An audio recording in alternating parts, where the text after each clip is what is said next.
Hello મિત્રો, સ્વાગત છે તમારું મારા વ્લોગમાં। તો દેખો આજ સવારમાંથી બહુ લેટ થઈ છે તો પણ બબુ કે હું તારો વિડીયો બનાવું। તો દેખો હું બગાસા ખાઈ રહી છું કેમ કે વહેલા ઉઠી હતી ઘરમાં આવીને તો બેઠા બેઠા ખબર નહીં ઊંઘ આવી ગઈ। તો દેખો પછી આજ કીધું પછી નહીશું, પહેલાં કીધું કચરા પોતું કરી નાખું પછી લાલાને કરશું। તો અમારા બબુ લાલાને જગાડીને એમને ભોગ લગાડી રહ્યા છે। મેં કીધું આજ તમે ભોગ લગાડી દો, ત્યાં સુધી હું કચરા પોતું કરી લઉં। તો એમને ભોગ લગાડી દીધો છે અને હવે મેં કચરા પોતું કરીને સ્નાન કરીને લાલાને તૈયાર કરી દીધા છે અને એમનો મસ્ત શ્રૃંગાર કરી નાખ્યો છે। તો દેખો એમને આજે કર્યા છે ચંદનનો શ્રૃંગાર અને એમને એકદમ હલકા હલકા વસ્ત્ર પહેરાયા છે। તો સાઈડમાં પણ મારા ભજન ચાલુ છે। તો જ્યારે ગરમી વધારે હોય, જ્યારે મને ગરમી વધારે લાગે ત્યારે લાલાને હું એકદમ હલકા શ્રૃંગાર કરું છું અને એકદમ ફોરા વસ્ત્ર પહેરાવું છું। તો એમની સેવા કરીને મેં મારા કપડાં ધોઈ નાખ્યા છે। તો આજ તો મારા કપડાં ધોઈ નાખ્યા અને લાલાના કપડાં વાઘા બી ધોવાના હતા। તો દેખો લાલાના વાઘા ધોઈ નાખ્યા છે।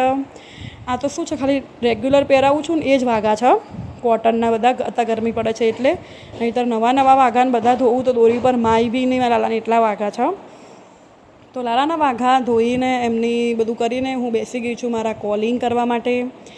દેખો કોલિંગ કરવા માટે તમને કોઈ દિવસ મારું મૂડ હોય ના હોય પણ શું કરું, કામ છે કરવું પડે।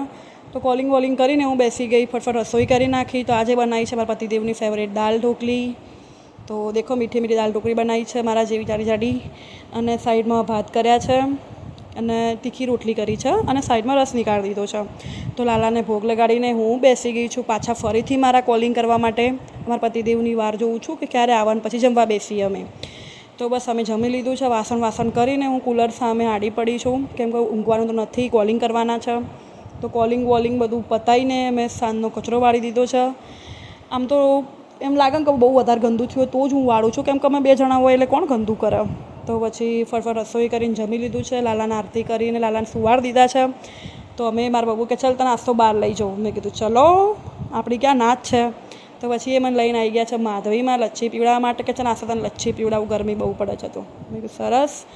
તો અમે બેસી ગયા છીએ માધવીમાં લચ્છી પીવા માટે। તો દેખો એમને મારા માટે મંગાવી કેસર અને એમના માટે મંગાવી મારામારી, પણ મેં ટેસ્ટ કરીને તો મને મારામારી સારી લાગી તો મેં એમની લઈ લીધી અને મેં એમને મારી હાલ દીધી।